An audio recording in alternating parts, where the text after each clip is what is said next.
Bonjour tout le monde, j'espère que vous allez bien. Alors, nous revenons concernant la manifestation qui est organisée donc pour ce 7 septembre, dont j'ai reçu l'aval de la police de Bruxelles-Capitale. La manifestation concernant d'être contre l'obligation des cours EVRAS pour l'éducation sexuelle de nos enfants dans le fondamental, c'est-à-dire maternelle et primaire, qui devient obligatoire dès cette année, des cours obligatoires et qui ont été votés par donc, le Parlement francophone bruxellois dans la session du 12 juillet du 12 juillet dernier. Et ce 7 septembre, auprès du Parlement de la Fédération de Wallonie-Bruxelles, au 7 septembre, l'Assemblée de la Commission communautaire française va voter.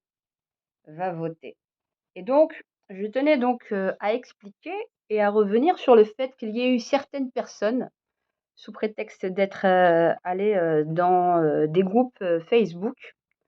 C'est là où on se réveille, hein, je m'excuse, hein, c'est là où on se réveille. Quand nous, on était en train de brailler, ça fait 10 ans déjà en arrière, parce que c'est depuis 2013 tout ça, 2012-2013. Beaucoup de parents dormaient, alors on nous regardait avec des yeux tout ronds, en croyant qu'elle est complètement attardée, cette fille, la pauvre, elle est complètement perdue. On était en train d'essayer d'expliquer aux gens un maximum de choses. Nous avions fait des vidéos, nous avions fait des tracts, on avait essayé de mobiliser un maximum de monde. Tout le monde nous regardait d'une manière, ne comprenait pas ce que nous étions en train de leur dire ou ne voulait pas voir parce qu'ils estimaient que ce n'était pas une priorité. Alors moi, franchement, la guerre d'ego, j'ai pas le temps. J'ai pas le temps avec toutes ces conneries-là. Non, c'était nous, et puis ensuite tu as mobilisé des gens qui viennent de chez nous. Fais ton mouvement de ton côté, et nous on fait le nôtre. Mais on parle de qui là? On parle de quoi? On parle de tous nos enfants. J'ai pas le temps avec vos guerres d'ego là. J'ai pas le temps avec ces conneries. Donc qu'on soit bien clair. Moi on va faire court. Enfin, on va pas faire court parce que je vais vous montrer le travail que je faisais. Et ça me fait plaisir qu'un maximum de parents y aient accès. J'en ai rien à faire, mais personnellement rien à faire du fait que ce soit pas votre mouvement ou ce soit mon mouvement. C'est pas le problème. Le problème, c'est que tous les parents doivent être informés à un maximum, qu'ils sachent que ce 7 septembre, devant le Parlement bruxellois à la place Saint-Jean de 13h à 15h, il y a donc la manifestation qui est accordée. Le responsable du mouvement et notamment du rassemblement, donc c'est pas quelque chose où on déclare quoi que ce soit au niveau de la police, mais ça peut dégénérer. Il peut y avoir du monde comme pas de monde devant le Parlement, notamment de francophone bruxellois, c'est-à-dire devant l'Assemblée de la commission communautaire du côté de Madou, des personnes, des parents, des familles qui manifestent aussi à la même heure. Donc on s'est parlé au téléphone. Pour moi, il n'y a aucun problème et pour lui, il n'y en a aucun aussi. L'idée, c'est quoi? C'est qu'un maximum de familles se mobilisent. Qu'elles sachent qu'elles peuvent se mobiliser au rassemblement du côté de la, comment dire, de la commission communautaire française, de Fédération Wallonie-Bruxelles, et qu'elle peut aussi venir devant le Parlement bruxellois, c'est-à-dire un peu plus haut, à la place Saint-Jean, pour manifester. Plus il y aura de parents, plus il y aura des familles, plus il y aura d'incidence à la même heure, dans le sens où ça aura beaucoup plus d'impact en termes de visibilité et de notre mécontentement et du fait que nous n'acceptons pas qu'une loi soit votée pour obliger tous nos enfants dès la maternelle, hein, faut se réveiller. Ça fait 10 ans que vous dormez, mes chers parents. Je suis désolée de vous le dire et je vais pas être consensuelle et quitte à me faire plein d'ennemis, ça ne me dérange pas. Moi, je reste droit dans mes bottes. On ne pourra pas plaire à tout le monde, c'est clair. Je ne serai pas consensuelle dans mes propos. Qu'on arrête avec ce chantage à l'homophobie et tout ça, parce qu'il faut comprendre que pendant que vous étiez tous en train de fêter la Gay Pride, il y avait beaucoup d'acquis politiques dans ce sens pour nuire notamment aux familles nucléaires. Donc, comme je dis et je le réitère, je n'ai rien contre les homos à partir du moment où on ne vient pas me faire la guerre avec la tête de mes enfants. Les premiers éducateurs sont les parents, et qu'on ne nous fasse pas saute-mouton avec le politique et avec l'école. Et je tenais donc à vous dire que j'avais fait une playlist dans ma chaîne. Omri, YouTube, je suis censurée, j'ai plus de 14 000 abonnés. Il y en a plein qui me disent, on n'a pas eu de notification, ça fait un bail qu'on ne les voit pas. Je suis censurée par YouTube. J'ai mis aussi en parallèle les vidéos hébergées sur un autre site. Et je vous donnerai en dessous dans les commentaires le lien pour pouvoir les voir sans censure. Donc, en tout cas, il y a toujours la playlist. Il y a eu beaucoup d'autres vidéos qui ont sauté. La playlist sur Evras et théorie du genre. Donc, il y a une vidéo qui s'appelle théorie du genre, mes preuves, on parle peu, on parle bien. Et en dessous, dans la description, dans le Google Drive, il y a beaucoup de documents. Donc, je vais vous partager quelques documents que j'ai imprimés de l'époque déjà, pour vous montrer que ce qui nous arrive ne vient pas pour rien. Et donc,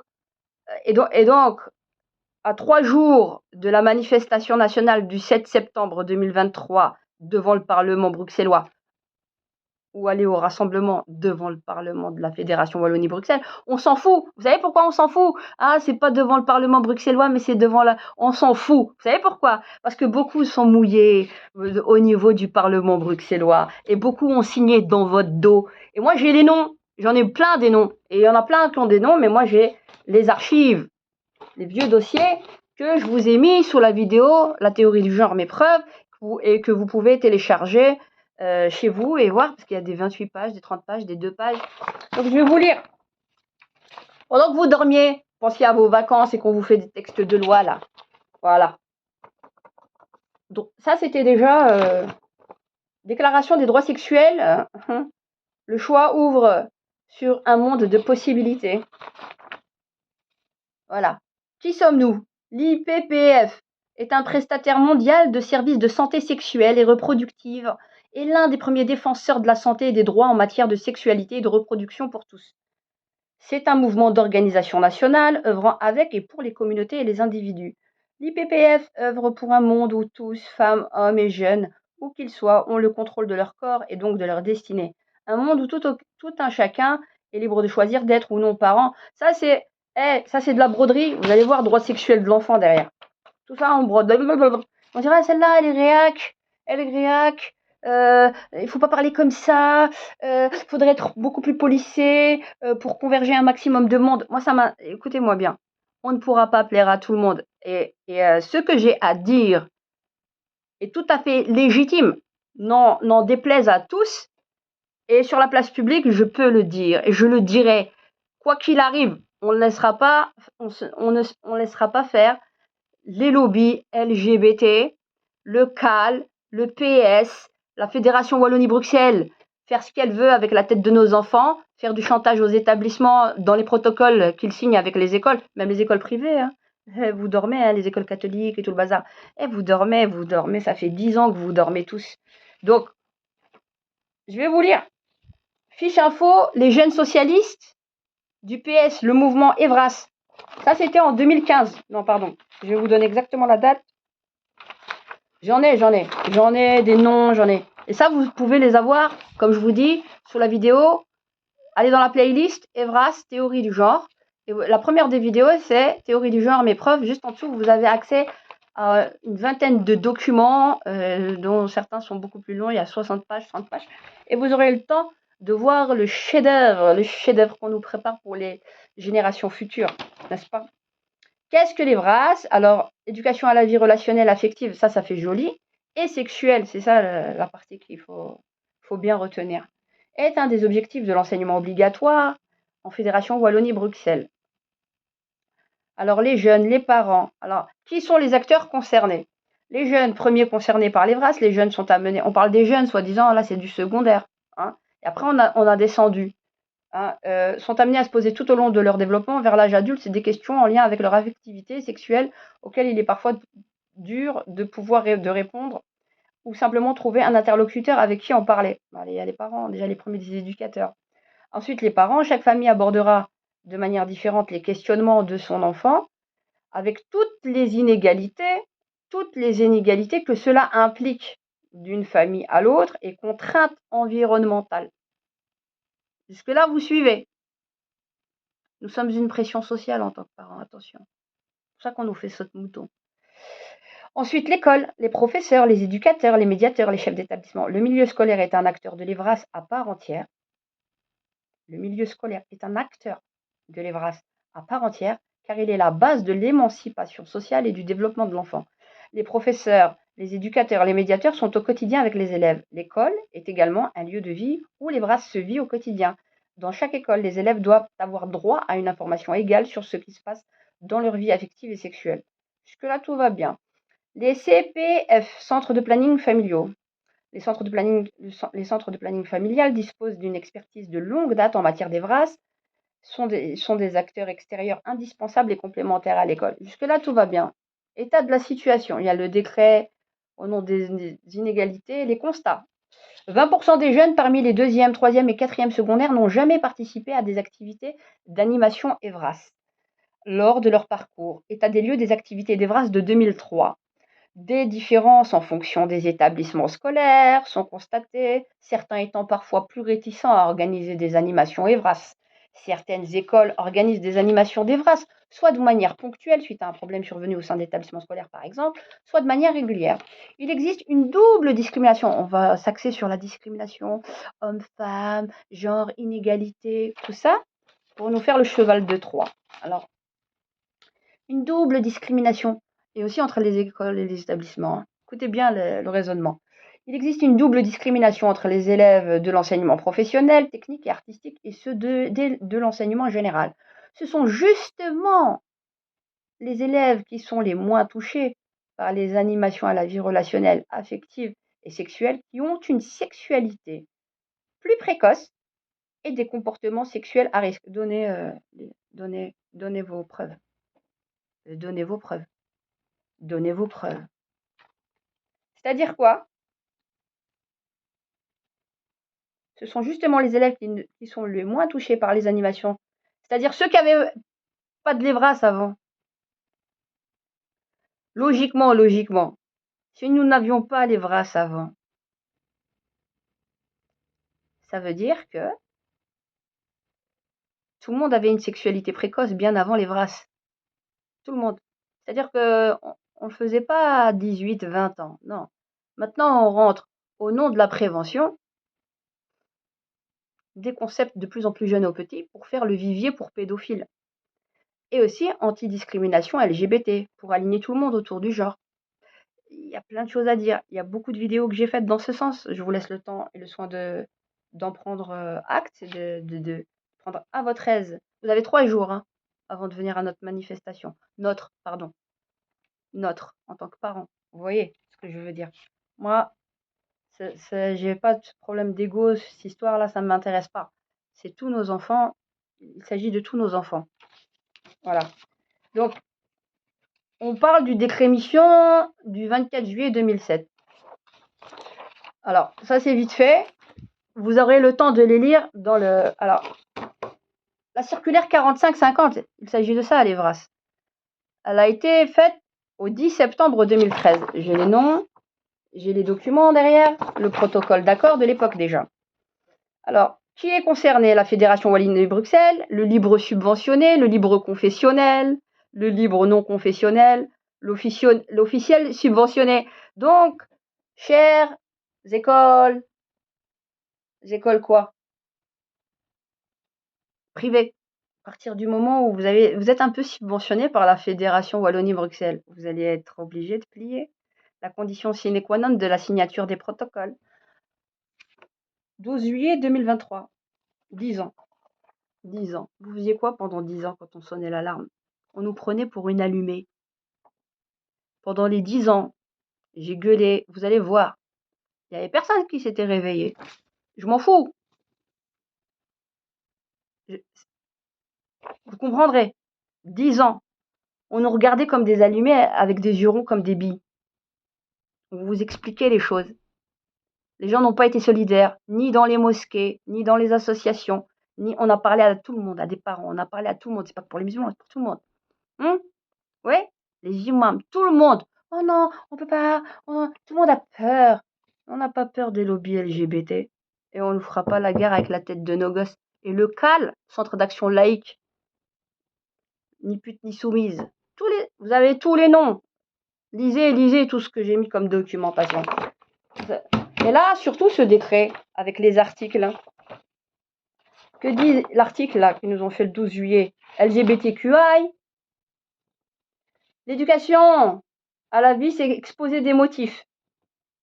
Depuis de nombreuses années, l'OMS, les standards de l'OMS, la masturbation enfantine précoce dès l'âge de 4 ans. Voilà, vivier pour pédophiles. L'instauration d'une éducation sexuelle. C'est Parlement francophone bruxellois, Assemblée de la Commission communautaire française, 12 juillet 2023, session ordinaire 2022-23, projet de décret portant assentiment à l'accord de coopération du 7 juillet 2023 entre la communauté française, la région wallonne et la Commission communautaire française relatif à la généralisation de l'éducation à la vie relationnelle, affective et sexuelle.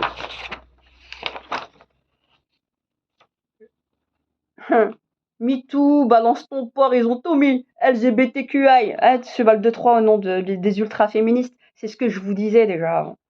Un cadre commun de référence des opérateurs, des formateurs, un label commun. La guerre, elle est déclarée, chère famille. Faut le comprendre. Alors, la généralisation de l'EVRAS en milieu scolaire et en dehors. En milieu scolaire, la généralisation de l'EVRAS se décline de manière complémentaire à plusieurs niveaux. Tout d'abord avec les nouveaux référentiels du tronc commun.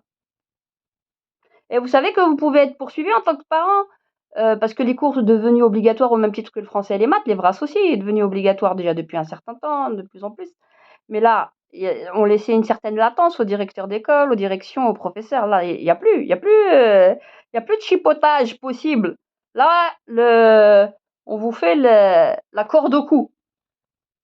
Tout d'abord, avec les nouveaux référentiels du tronc commun, chaque élève reçoit des contenus propres à l'éducation à la vie relationnelle, affective et sexuelle tout au long de son parcours scolaire, de la 3e maternelle à la 3e secondaire. Le CAL, pourquoi il a voulu rendre obligatoire l'école dès l'âge de 3 ans? Parce qu'il est l'initiateur, entre autres. Je vous le disais déjà avant. Qu'est-ce que je voulais que je vous dise? Moi, je vous attends nombreux. J'espère que je serai plus seule à la manifestation, comme il fut un temps. Vous pourrez voir les anciennes vidéos. J'étais seule avec mon mégaphone, en train de crier, en train de me faire conspuer par les lobbies LGBT à la Gay Pride devant le Parlement bruxellois. On m'insultait, on me crachait dessus. On me prenait pour une allumée auprès des parents. On me prenait pour une allumée dans les mosquées. On me prenait pour une allumée. Ben voilà. J'espère qu'aujourd'hui, vous avez 3 jours pour bien comprendre les enjeux et qu'il y ait un maximum de personnes qui viennent ce jeudi de 13h à 15h, ce jeudi 7 septembre 2023 de 13h à 15h à la place Saint-Jean devant le Parlement bruxellois aussi au rassemblement. Allez partout vous pourrez, le rassemblement Amadou devant le Parlement de la CFWB et devant le Parlement bruxellois. Ils auront tous des comptes à rendre. Donc, l'accord de coopération s'additionne ainsi d'un document thématique transversal au référentiel du tronc commun qui a pour vocation d'aider l'enseignement à intégrer l'EVRAS dans ses activités pédagogiques. Je ne vais pas tout vous lire. Après, on parle de jeunesse, c'est-à-dire on parle des plus grands. Alors, les protocoles, la gouvernance, il y a exactement 40 pages. 40 pages. Je les ai imprimées. Je ne les ai pas mis dans le dossier, mais je vais les mettre plus tard. Vous aurez le temps de les lire. Alors alors c'était la formation de base, éducation à la vie affective et sexuelle EVRAS dans les écoles maternelles et primaires de l'époque. C'était déjà en 2015. Par le centre. Alors, les publics. Adopter en tant qu'adulte une attitude ouverte et naturelle pour répondre aux questions des enfants sur la sexualité n'est pas chose aisée. Donc on nous fait saute-mouton, nous. Pas de problème. À quel âge faut-il commencer à en parler? Point d'interrogation. Quel outil pédagogique utiliser? Comment donner une place aux interrogations des jeunes enfants, tout en respectant leur intimité? Cette formation tentera d'apporter des réponses à ces questions. Objectif, mettre en place un cadre sécurisant autour de l'EVRAS dans les écoles maternelles et primaires. Acquérir des notions de base sur le développement psychosexuel des enfants, soutenir les intervenants dans leur mission éducative autour des thèmes de la vie affective et sexuelle des enfants, prendre en compte cette dimension de la vie dès le début et tout au long de la scolarité des enfants. L'instruction, les dictées, où en sommes-nous et les calculs en mathématiques au niveau primaire, très cher. Adopter en tant qu'adulte une attitude ouverte, impliquer les enseignants et les équipes éducatives dans le processus des animations, découvrir et expérimenter des outils pédagogiques appropriés. Je me suis faite passer pour une dame de l'Evras. J'avais un mail, ils m'ont envoyé les documentations, je vous dis pas, des pénis et des vulves et des vagins en forme de peluche à l'époque, hein. Ils viennent d'Allemagne. Parce que déjà en Allemagne, on est déjà à 5 ans, ils connaissent déjà tout, hein.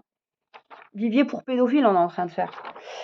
Alors, la formatrice de l'époque, Michelle Keyhart et Liliane Pelosi, FLCPF, rue de la Tulipe 34 à 1050 Bruxelles. Evras primaire code. Evras primaire 2015, date limite d'inscription, c'était en 2015. J'en ai des choses, j'en ai. J'ai pas le temps maintenant, j'ai pas le temps. On aura le temps de se rencontrer, de parler en long, en large de tout ce que vous voulez. Maintenant, moi, c'est la seule chose que j'attends des parents, c'est une forte mobilisation. Ce jeudi 7 septembre de 13h à 15h devant le Parlement bruxellois à la place Saint-Jean et au rassemblement de démocratie participative aussi, où ils se situeront devant la CFWB. D'accord? S'il vous plaît, mobilisez-vous.